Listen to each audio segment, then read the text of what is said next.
היי לה וליהי, אני כאן בניסיון לענות על השאלון ששלחתם לי.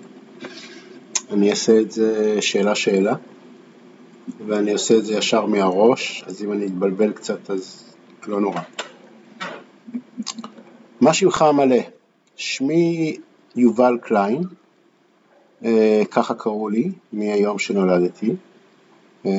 קליין זה שם המשפחה, זה שם המשפחה של אבא שלי. השם המשפחה של אמא שלי זה אינבנטאז', אבל היא שינתה לקליין אחרי שהם התחתנו. אז שושנה קליין ויעקב קליין, ואני יובל קליין. ההורים שלי בחרו לי את השם הזה. הם בחרו לי על שם סבא שלי. אבא שלי לא באמת הכיר את אבא שלו, שהוא סבא שלי. קראו לו וילי קליין. ורצו לתת לי את השם שלו, אבל השם וילי זה לא שם ישראלי כל כך, והם רצו שאני אהיה ישראלי, כי נולדתי בישראל. אז הם חיפשו משהו שיזכיר את זה, והשם יובל היה אז בהתחלה, וקראו לי יובל. כינויים,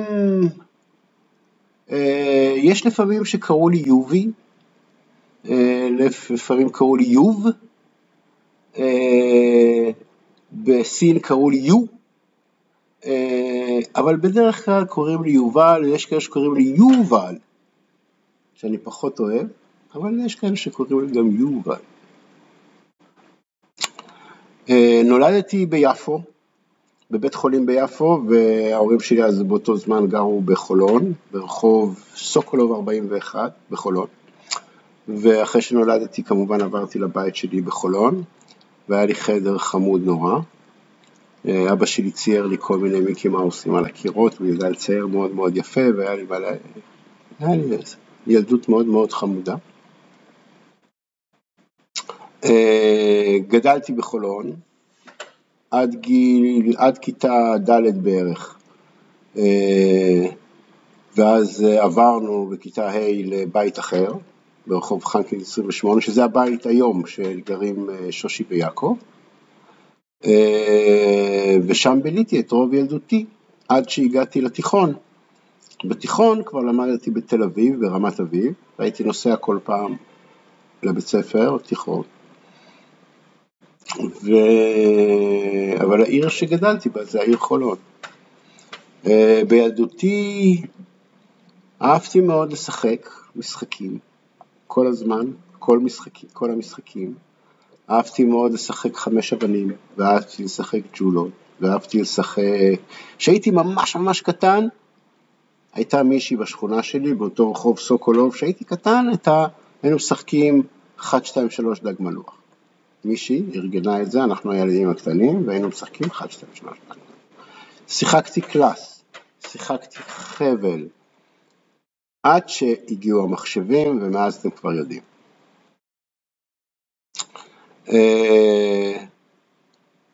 כשהייתי קצת יותר נער, אז אהבתי מאוד להתווכח. היינו יושבים כל החבר'ה ומתווכחים על כל דבר שבעולם, מנתחים, מנסים להבין, ככה וככה, ורבים, ומתפלפלים, הרבה מהדברים שאני יודע התחילו שם בכל הפלפולים האלה. למדתי בחולון, יותר אהבתי מקצועות ריאליים, מתמטיקה, חשבון, הייתי טוב בכל המקצועות, ואחר כך, אבל מה שלא הייתי טוב בו זה בכתיב וכתב. אני חושב שמאז שאני קטן יש לי זיכרון לא מי יודע מה, בפונטי, אני לא מצליח לקרוא בדיוק את האותיות או את כל המילאים, ולכן אני עושה הרבה טעויות, ועשיתי גם הרבה טעויות בכתיב וכתב, ולכן גם היה לי מאוד קשה אנגלית, ללמוד שפה חדשה מאוד מאוד קשה, וגם כל המקצועות העיוניים שבהם צריך לזכור שנפוליאון היה בשנה כזאת, וזה היה בשנה כזאת, ולא הייתי כל כך זוכר, ותמיד הייתי צריך לעבוד ממש קשה בשביל לזכור, בשביל להיות מוכן למבחנים.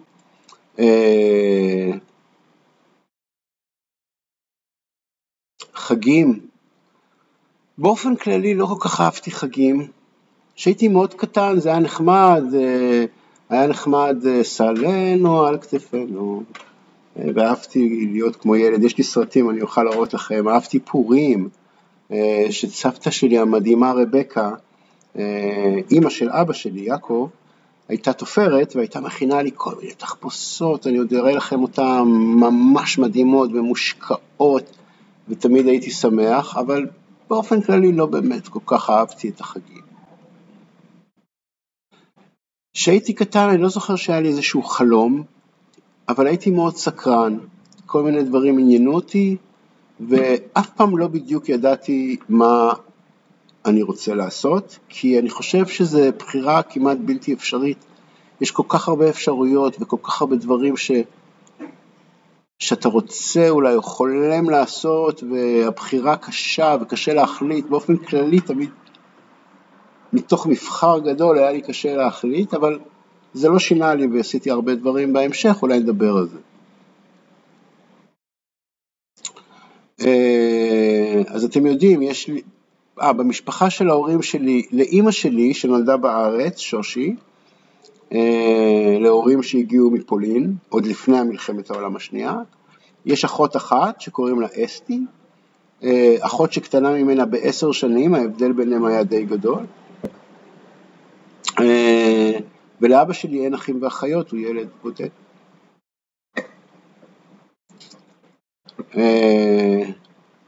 אז בעצם זה אסתי, דודה אחת שיש לי.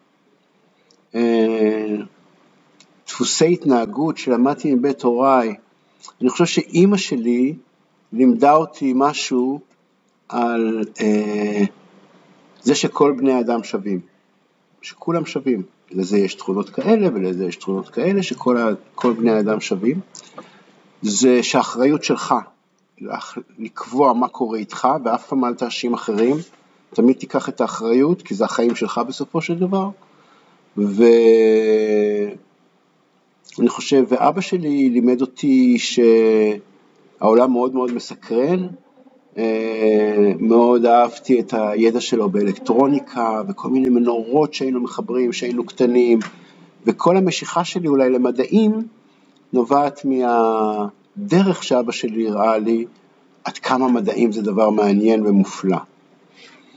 כבר סיפרתי על המשחקים ששיחקתי, אני מת לחזור ולשחק גוגויים, כמה הפסעתי גוגויים, זה היה כל כך עצוב. פעם אחת היה לי כזה שקית שאספתי וירדתי למטה ושיחקתי עם חבר באיזה יום שישי, ולאט לאט השבת מתקרבת ואני צריך לחזור הביתה ואני מפסיד ומפסיד, וואי, איזה תחושת הפסד זה היה. עליתי הביתה שבור, היה לי בקושי גוגויים. כמובן שהתגברתי על זה, וזה באמת בסך הכל רק גוגויים, כן? את בר מצווה שלי חגגתי בבית כנסת, המון למדתי, הסברתי לכם שהיה קשה לי לזכור, ללמוד את הפרשה שלי, ואני עדיין זוכר, כה אמר אדוני אלוהים, בראשון באחד לחודש, יהיה לכם הפסח חג, שבועות ימים מצות תאכל. אז היה זה. היה גם איזו מסיבה שההורים שלי עשו, מאוד לא אהבתי אותה, כי הם קנו לי בגדים ממש מגעילים, ולא אהבתי את איך שנראיתי, ובכלל לא אהבתי את הדבר הזה. איזה נתינה נתתי לעם, לארץ, למדינה שלנו ומתי? אז בגדול, אני לא מתייחס לזה כנתינה לעם או למדינה, אני עשיתי דברים שרציתי לעשות, ולכן לא נתתי שום דבר למדינה. מה שרציתי לעשות, התגייסתי לצבא, שקוראים לזה נתת למדינה, התגייסתי לצבא, שירתי בחיל הים, שזה חיל התנדבותי על ספינות טילים, השתתפתי במלחמה, במלחמת שלום הגליל, 3 חודשים, מלחמה ממש לא נחמדה, וזה באזור הזה. במקרים אחרים אני מאוד אוהב להתנדב, ואני מתנדב מגיל 50 בערך, בכל מיני ארגונים, ומנסה לספר לילדים, או אפילו קצת מבוגרים, איך זה להקים מיזם, איך זה להיות יזם, איך זה להיות סטארט-אפיסט. ואני אוהב לעשות את זה. אז גם פה אני לא יודע בדיוק מה התרומה שלי, בטח זה עוזר למישהו, אבל אני מאוד נהנה מזה. התכונות החזקות שלי, אני חושב, לפי מה שאנשים אומרים לי, עכשיו ההמשך כאילו, והדמיון שלי אוהב להכיל הרבה, ולראות באמת את התמונה הגדולה ולא רק את הפרטים הקטנים. אני חושב שאני טוב גם קצת בלהגשים חלומות, זאת אומרת לא רק לחלום על משהו, אלא גם לעשות את כל הדברים שצריך לעשות בשביל הפרקטיקה, היום יום, לשלוח את הטופס, לרשום את החברה, לקחת איש שיעשה הנהלת חשבון, כל הדברים האלה, אני חושב שאני טוב בדברים האלה, ואני משתמש בתכונות האלה בשביל להגשים את החלומות שלי מפעם לפעם. חלקם מצליחים, חלקם פחות, אבל אני ממש מאושר ממה שאני עושה, ומה שאני עושה זה אהבת חיי, אתם יודעות. נקודות החולשה שלי זה שלפעמים אני חושב שאם משהו אני לא אעשה אותו בעצמי, הוא לא יקרה טוב. זאת אומרת שקצת קשה לי לסמוך על אחרים, או לגרום למצב שאחרים יוכלו לעשות דברים שאני בסופו של דבר אהיה מרוצה מהם, שזה קישורים שצריך ללמוד אותם.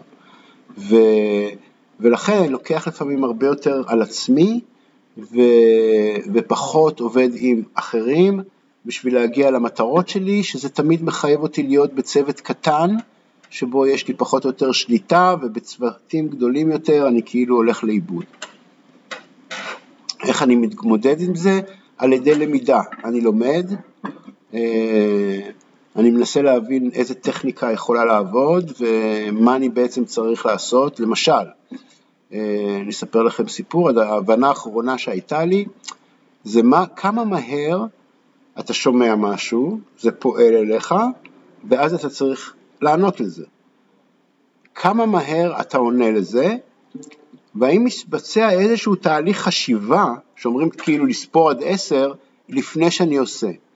וזה קורה הרבה פעמים במצבים של כעס. מישהו אומר לך משהו, אתה ממש כועס, אתה עונה, וזה לא בדיוק התשובה הכי טובה לענות עליה, יכול להיות שיש תשובה אחרת יותר טובה. אם היית חושב על זה שנייה, היית מוצא תשובה יותר טובה. אז לכן תמיד לחשוב על זה שנייה, זה טוב. אז אני לומד לחשוב שנייה, לפני שאני אומר משהו, אם תלמדו לדעת לעשות את זה, זה ייתן לכם כוחות. הצטערתי על תכונות אופי שלי, זה במקומות שבהם הרמתי את הכל. הרבה פעמים, בכל מיני ישיבות, בכל מיני סיטואציות, גם עם אנשים, אתה מתעצבן, ואני מרגיש שאני מאבד את זה, והנקודה שאני מאבד את זה, זה הנקודה שבה אני מרים את הכל. ויש לי ילדה גדולה, אחות שלכם, ליב, שלימדה אותי משהו על זה שהיינו קטנים. כל פעם שהייתי קצת מרים את הכל, היא הייתה אומרת לי, אבא, אתה לא תרים עליי את הכל, הולכת נסגרת בחדר. זהו. וככה היא לימדה אותי, שהליב לא מרימים קול. זה לא משהו שעושים. ואני חושב שהלקח הזה עובר איתי אחר כך, בפעמים שכן הרמתי את הכל, גם בישיבות או לאנשים, והבנתי שזה לא משהו שהייתי רוצה לעשות, זו תכונה לא טובה שלי. למרות שאני לא מרים את הכל יותר מאחרים, כן? אבל זה משהו שנראה לי מאוד חשוב.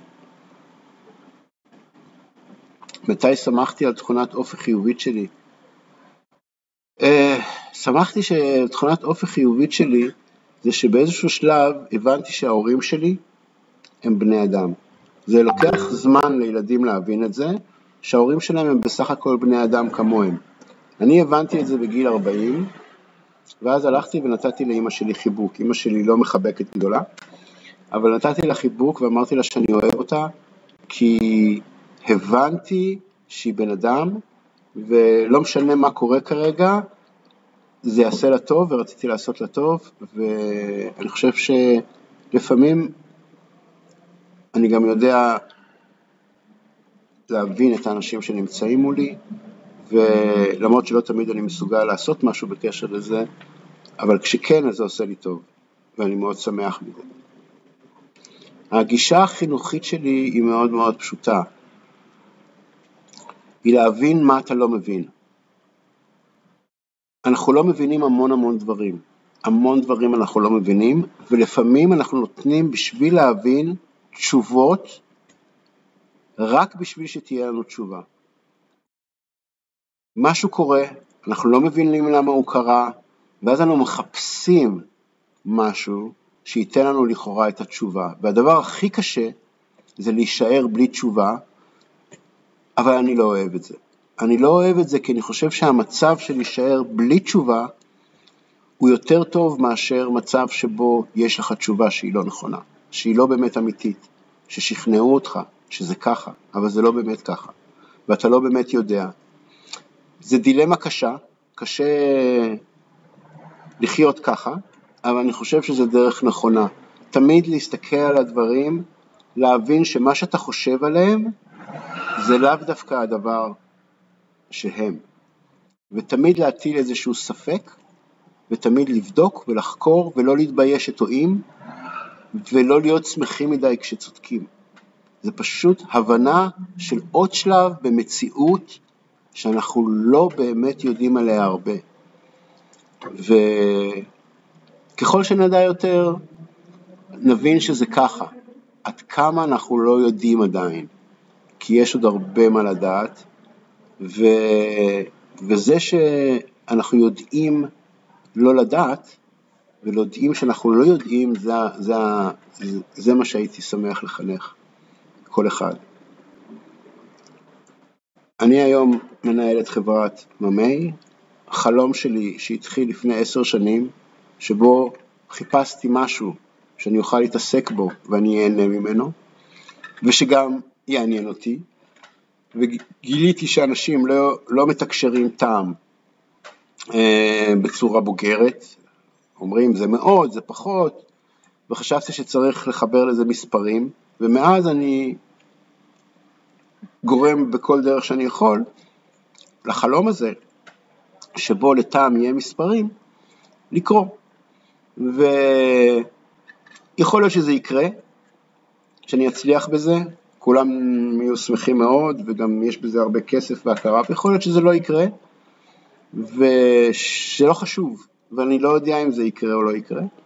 מה שאני יכול להגיד זה שאני מאוד נהנה מהדרך, אני מאוד נהנה לעבוד עם האנשים שאני בוחר, להתמודד עם האתגרים החשיבתיים גם, ואני חושב שזה מה שחשוב, ליהנות מהדרך, לא מלהשיג את המטרה.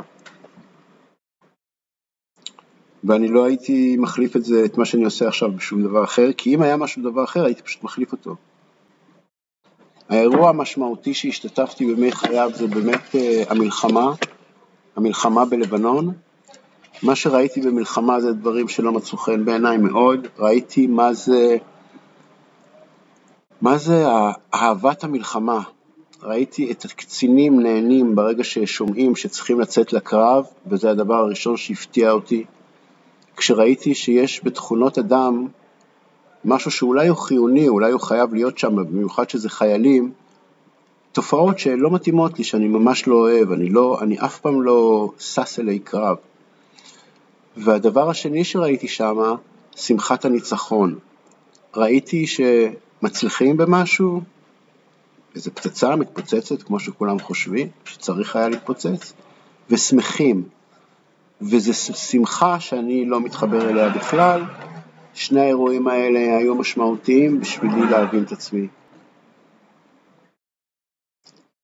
אוי, איזה טיולים, מלא טיולים במלא מקומות, זה לא דווקא טיולים, אני לא אוהב טיולים, אבל אני כבר הייתי בהרבה מקומות בארץ.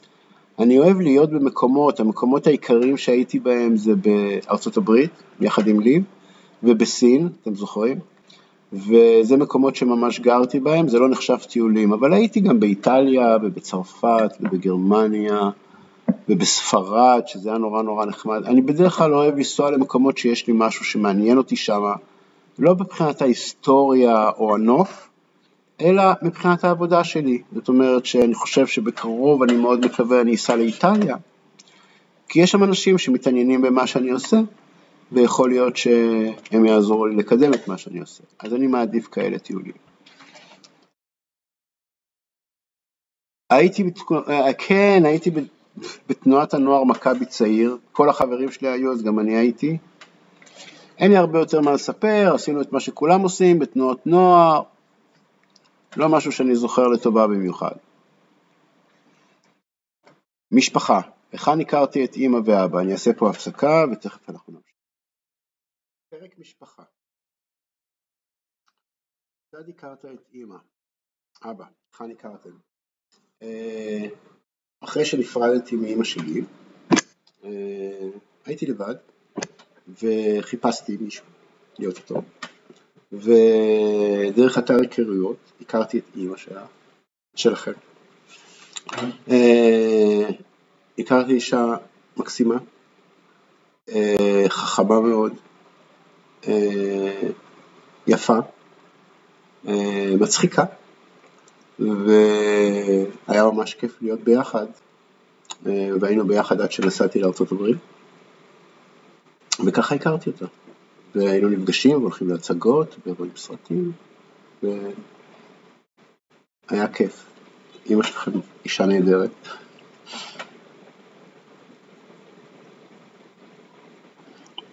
לא התחתנו, אף פעם לא חשבתי שחתונה זה דבר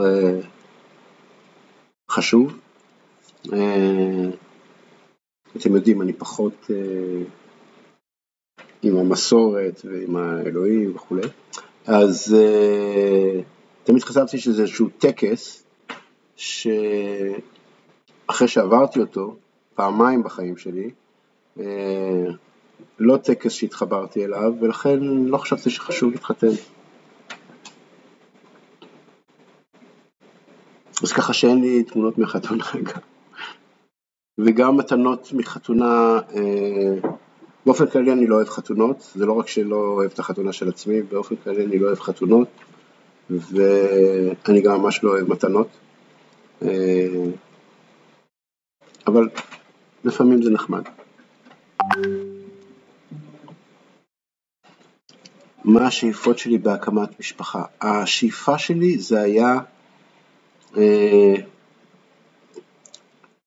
לחיות את זה. אנחנו חיים, אנחנו לא יודעים מה יהיה אחרי שנמות, אנחנו לא יודעים מלא דברים, ולדעתי אחד החוויות החשובות שלנו בתוך מסלול החיים שלנו כבני אדם, זה גם היכולת שלנו לעשות ילדים ולראות איך זה, ולחיות את זה, ולכן עשיתי את זה. ואחרי שזה קרה, וגיליתי כמה ילדים זה דבר נהדר בתוך החיים שלך, למרות הקשיים שיש, בסופו של דבר, הסיפור הזה, שזה הקשר שלך עם ילדים, לא משנה איזה סוג של קשר זה, ברגע שהוא קיים, הוא מגדיל אותך. הוא מגדיל אותך, הוא מאפשר לך לראות דברים בתור בן אדם, שאם לא, אתה לא עושה את הדברים האלה, אתה לא נכנס לתוך המעגל הזה של מישהו שיש לו ילד או ילדה, לא משנה באיזה קונפיגורציה, אתה חסר משהו בהבנה שלך את העולם, ואני לכן שמח מאוד בכם בצורה שקשה לי להסביר כמה.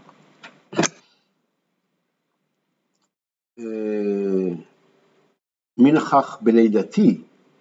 בלידתך. כמובן שנכחתי בלידתכם, כמובן שלא הייתי בתוך חדר הלידה, נותחתם בניתוח קיסרי, אבל ראיתי אתכם מיד אחרי זה. שתי מתוקות קטנטנות בתוך כזה משהו עטוף, ואני זוכר שבשאר צריך היה לסדר, זה היה די מדהים, 2, ולהשיג עגלה עם 2, ולול ל2, וזה הכל ל2, וזה היה ממש ממש כיף להתעסק עם זה, ואתם בתוך זה איכשהו מסתדרות, עוברות, אוכלות, כאילו חוויה כיפית. שמחתי מאוד איך שראיתי אתכם, כאלה מתוקות, איך לא? כיצד קיבל אתכם אחיך? לא יודע, אחים בדרך כלל לא אוהבים שיהיה להם עוד אחים, זה לוקח להם מהמקום, מהסביבה, אז בטח זה מבלבל. אני חושב שאריאל היה לו השתלבות של שמחה כמובן, והשתלבות של מה קורה פה. זהו, כאילו. אז זה לגבי אריאל. כמובן שסבתא וסבא וכולי התעלפו, כאילו, התעלפו מכם, זה היה פשוט מדהים. מתי התחלת לסחול ולדבר? יחסית בגיל מוקדם, 7 חודשים אני חושב, להתחיל להגיד מילים ראשונות בגיל שנה, אפילו לפני, די חכמולוגיות אתם שתכם. איזה דברים לצחוק, כל דבר שטותי, סתם חיוך גורם לכם לצחוק, נכון? סתם אם אני חייך ככה, הוא יעשה משהו מצחיק ככה, כל דבר גורם לכם לצחוק. לפקות, שכואב, שלא נוח, כאלה, כאילו,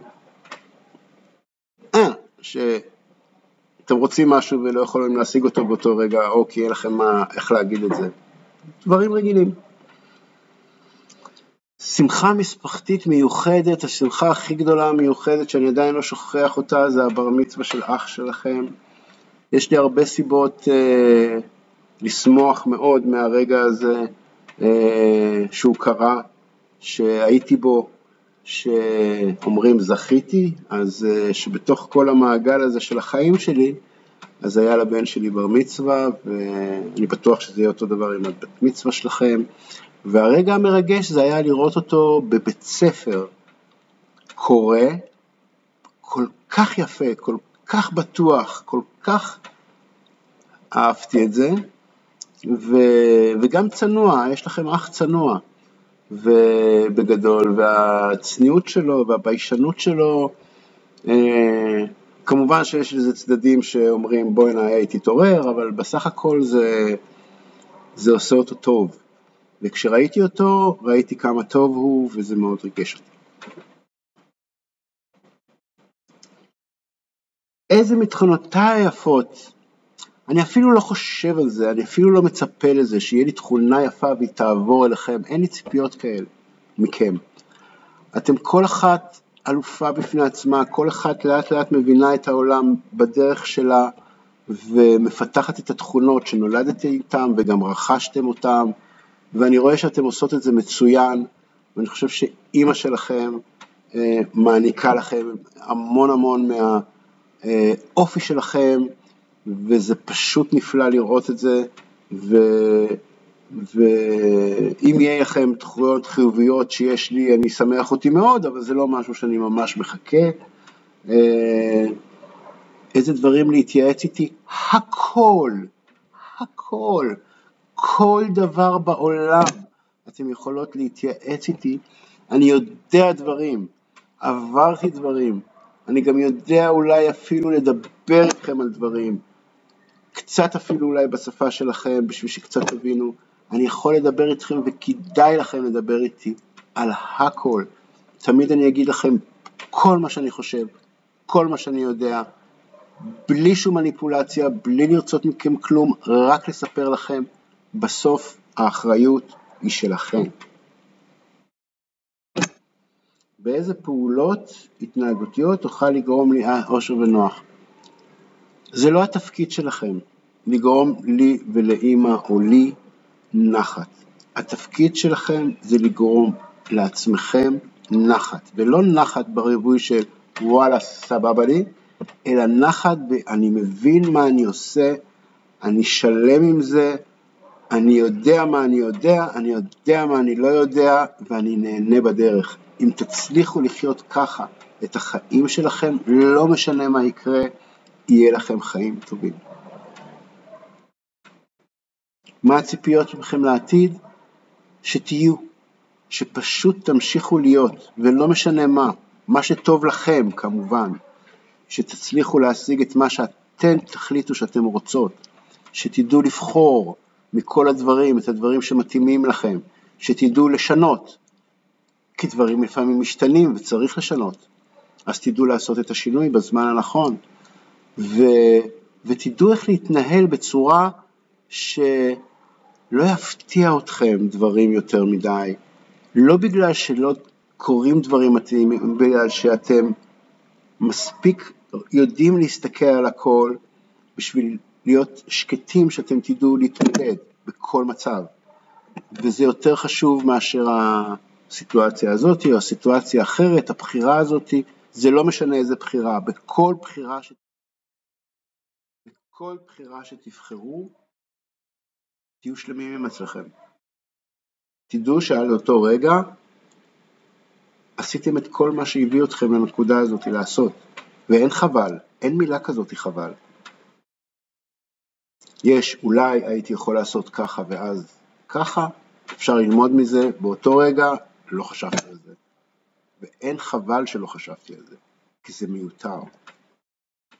מורכב, אבל זה מה שיש לי להגיד. באיזה כישורים יש לכם? אוקיי, אתם 2, אוקיי? ואתם לא אותו דבר. אז אני אתחיל מהילה. הילה, יש לה סקרנות, ויש לה מוטיבציה להוכיח יכולת. אוקיי. הסקרנות זו תכונה מצוינת, שמאוד תעזור לה, במידה ותדע לשלוט על הסקרנות הזאת, במידה ותדעי לשלוט על הסקרנות הזאת הילה, ויחד עם זה, השאיפה שלך להגשים, את צריכה להבין שהיא משרתת משהו. אוקיי? מה אני מנסה להגיד? לא בטוח שאת צריכה לפעול בצורה כזאת כל הזמן, את צריכה לדעת להיות מסוגלת לחשוב על זה, מה מניע אותך להגשים את מה שאת רוצה להגשים. זה יכול להיות משהו שגדלת איתו, זה חלק מהאופי שלך, אבל אם תלמדי לשלוט על זה, את תרגישי אישית הרבה יותר טוב. על להבין למה יש לך את הדחף. ולהבין גם אין תמיד תשובה, זאת אומרת, זה תהליך שכל הזמן את ככה מבררת, בודקת, לומדת ומשתפרת. אני חושב שהתכונה שלך, של הדיוק והסדר, והיכולת להתעסק בפרטים קטנים, היא גם תכונה שמאוד מאוד תעזור לך. הרבה פעמים, הידע לטפל בפרטים הקטנים, בשביל שזה יקרה, זה מאוד מאוד עוזר בשביל להגשים את המציאות שאת רוצה לייצר לעצמך. אז זה את. מעבר לזה שאת מקסימה, וזו תכונה אישית שיש לך, ואין ספק שהיא חלק ממך ותעזור לך. וזו אותה תכונה שקיימת גם בלי. לי את מקסימה, מדהימה בדרכך, וזו תכונה שיש לך ואף אחד לא יכול לקחת ממך. את קצת פחדנית, ולדעתי זו תכונה טובה, זה לומד אותך להיזהר, את גם חכמה, אתם שתיכם חכמות, אוקיי? המוח עובד. ובחוכמה שלך, את יודעת לנתח את הסיטואציות, ואת רוצה שיהיה לך יותר ודאויות, ואי פחות לקחת סיכונים בדברים שאת עושה. זה מעולה. זה דבר שישרת אותך בעתיד. זה לא משהו שיש לכל אחד, לפעמים אומרים שאולי כדאי שיהיה אחרת, אבל עלייך אני מקווה מאוד שזה ישמור, שהדבר הזה ישמור עלייך מכל דבר. מעבר לזה, יש לך חלמנות, אהבה לטבע, אהבה לחיות, אהבה לעצים ולציפורים, וזה נהדר, וזה נפלא, והלוואי ותוכלי לממש את האהבה הזאת בחיים שלך. אני חושב שאת צריכה להיזהר במקומות האלה, כי לפעמים במקומות שנראים שהם גן עדן, הם בעצם לפעמים גיהנום. אז את צריכה גם להיזהר מפני האהבות שלך, באותו דבר שאת נזהרת מהפחדים שלך, ולעשות את זה בקול, כי סך הכל העולם שאת מחפשת הוא עולם שהוא קיים, שהוא נהדר, שהוא הלוואי על כל אחד, והלוואי שיהיה לך הכי הרבה חיות שבעולם, והכי הרבה שמיים וכוכבים ועצים ושמחה. זה שילוב הברכות והאיחולים שאני מאחל לכם. אני מאחל לכם שתהיו שמחות. רוב הזמן, לא תמיד, לפעמים צריך להיות עצוב. אבל שתהיה לכם את השמחה הקטנה הזאת בלב שמלווה אתכם, שאומרות לכם בתוכו, אני בסדר, אני בסדר. וכשיש כזה קול פנימי שאומר אני בסדר, אז זה מאפשר להסתדר עם כל מה שלא בסדר, והאתגרים שלנו זה להסתדר עם מה שלא בסדר. ואני מאחל לכם שתדעו להסתדר עם כל הלא בסדר שיהיה, ותהנו מכל הבסדר שיהיה. זה הכל, ואני מאחל לנו הרבה דיבורים ביחד. יאללה, ביי בינתיים.